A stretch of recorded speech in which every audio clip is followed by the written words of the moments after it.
Here are the answers to your sorting activity to describe the instructional activities for reading comprehension. Let's start with an easy one.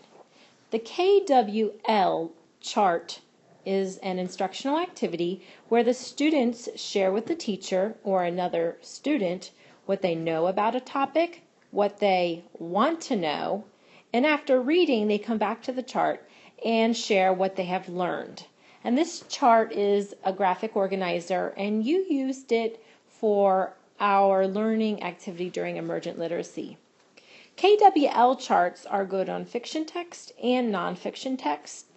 And if you use a KWL before reading, you will be working on the comprehension strategy of questioning and also prior knowledge. And if you use it after reading, you will use it on summarizing and answering questions. The next instructional activity is completing a discussion web with your students. This is where the teacher and students brainstorm together or independently, and in their brainstorm they are putting information on a web or another sort of graphic organizer. This can be used for retelling, summarizing, recalling important events or concepts. Discussion webs can be used in fiction text and also in nonfiction text. And if you use a discussion web before reading, you are accessing their prior knowledge. And if you use it during reading, you're helping them make connections or determining importance. And if you use it after reading, you are working on retelling or summarizing or determining importance, making connections, or inferring. So webbing has a lot of different possibilities, and you can use this to graphically display all sorts of information with students. A personal connection activity is similar to the one that you viewed on the video when we learned about this instructional strategy. This is where students will make connections to the text, and then these connections will be recorded on a chart, written down independently, or just shared in a discussion.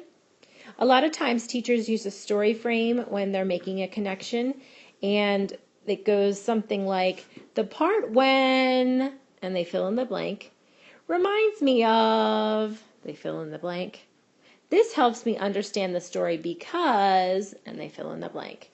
And this would be for the text to self connection usually, although we can use the same frame when we use text to text connections and also text to world connections, because if you recall, there's 3 different types of personal connections. Personal connection activities can be used on fiction text and also on nonfiction text. If you use a personal connection activity before reading, you will be working on the comprehension strategy of connections, but also on accessing prior knowledge. And if you use it during reading, of course, you're working on those personal connections. The activity of story mapping can be done many ways, and if you get on Pinterest and type in story map, you'll get a lot of visuals of what this strategy looks like. But story mapping is where students map on some sort of graphic organizer or chart the elements of the story they're reading. Usually story maps include characters, setting, problem, events, and solution, but many organizers include specifics that may vary. That's why it's great to get on Pinterest and or even do a Google image search, and you can see a lot of different varieties of story mapping. Story maps work best for fiction text, although you can map nonfiction text, but then it becomes more just putting information on a graphic organizer. So when we think of story mapping, we think fiction text. When you use a story map before reading, you're looking at the instructional strategies of prediction and prior knowledge. And if you use it after reading, you're using it to help with retelling and summarizing. One of my favorite instructional activities for comprehension is called a story impression. And a story impression is where a teacher prepares a list of words selected from a story. They could be important vocabulary, They could be story elements, really anything that the teacher thinks would be important for the student to know about before they hear the story. Next, the student will work independently or in small groups, and with young learners you can even do this as a whole group, and the students will create a story of their own from this list of words. And you have to use the words in the order that the teacher puts them. After you create your own story, you read the text and the students listen for the word that is read, and you pause and make notation of the word when it's heard.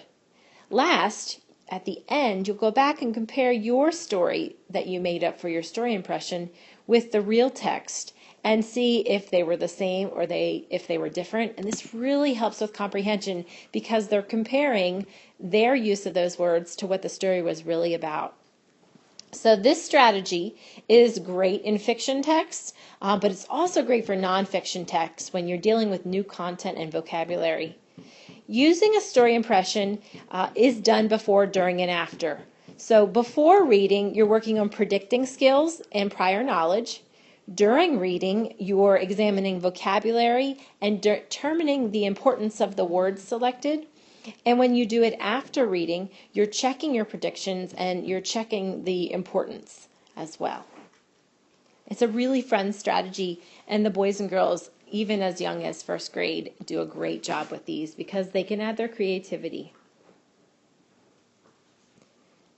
A think aloud is an activity that is a little bit strange.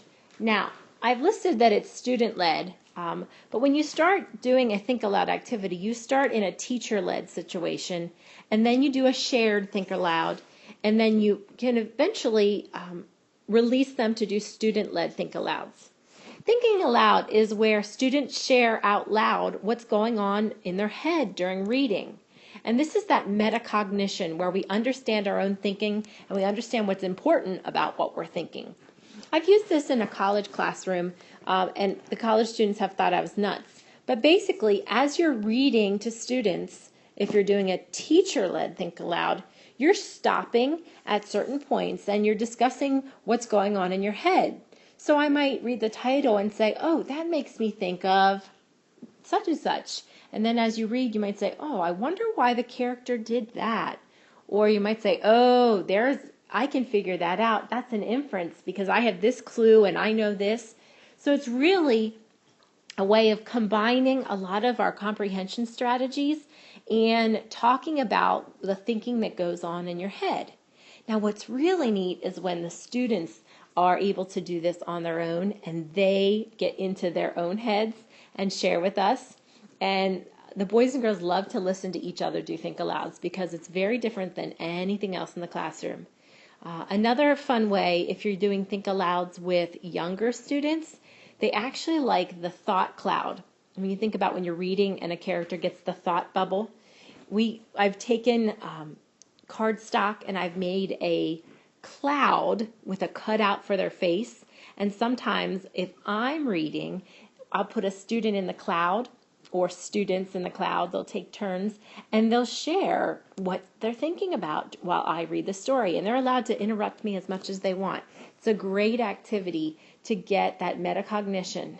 So when you use a think aloud, you can use it with fiction text or you can use it with nonfiction text. And basically, think alouds look at all of our strategies.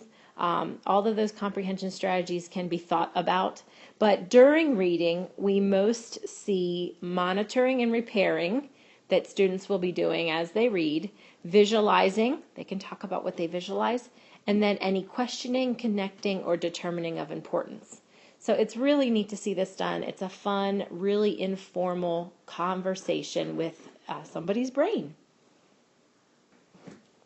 All right, our next instructional activity is called Scrambled Stories. And this is where students will put story events in order after they're all mixed up. So with our younger learners, we do scrambled stories with just pictures or even props. And with our little bit older stories, we can do pictures and words. And then with our older learners, we'll wean them to be just with words. But again, you're taking everything that they need for that retelling and giving it to them. So it's a much easier skill than the retelling skill, and it's more the sequencing skill. This is used primarily on fiction texts because we have to have a story with a logical order. And before reading, if you have them try to order the events before you read the story, that would be a prediction activity. And when you use it after reading, they're sequencing, and then they can use their sequencing to do a retelling. The last instructional activity that I'm going to highlight today is called a concept circle activity. If you think back to our phonics quiz where we had 6 different circles and each circle was divided into fourths and you had to figure out what didn't belong, that was a concept circle activity. Now, for a concept circle activity, typically a teacher prepares the circles and divides them into 4 parts and selects the words that go in them. Now, they do not have to be circles. They can be squares. They can be a picture from the book. It really doesn't matter. You can even play this as a game with 4 corners in the room. But you start with a multiple of 4. And then what happens is the students read what's in each circle and determine the one part that's different. And they'll cross that out or they'll get rid of it. And then what's left, they will name that category. So what is left and what are they? Now, a couple different versions. One would be that they have to replace the missing piece with another word that would belong there in that category. That's kind of an extension.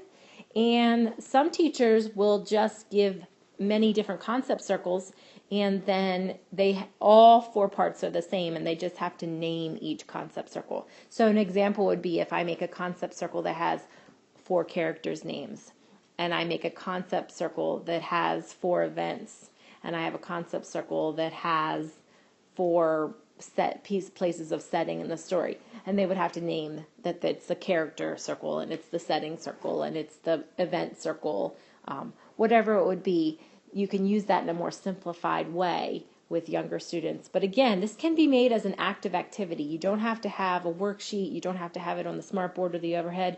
You can do these activities moving around the classroom. Concept circles work great for any kind of vocabulary, so they work in both fiction text and nonfiction text. When it's used before reading, you will be making predictions with the words in the circles and also assessing their prior knowledge. And then when you use them after reading, they're categorizing the information that they read about and learned. So it's a great, fun activity that gets them thinking in a different way. And again, if you use it before reading, it'll really tune them into those vocabulary words or the words from the story. They'll listen more carefully in that during reading time, and then you can revisit after reading. So these are some instructional activities for comprehension. They're just a few of many, many different things that you can do with students.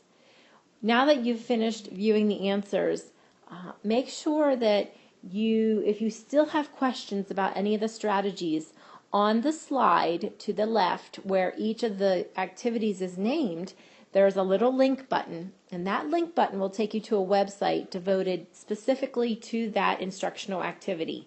It will also give you some extensions on the activity, lots of graphic organizers and lots of printables. So if you want to learn more, click each of those link buttons.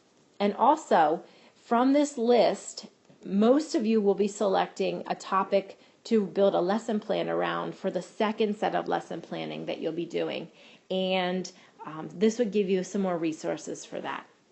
So good luck, and I hope you enjoy viewing these activities.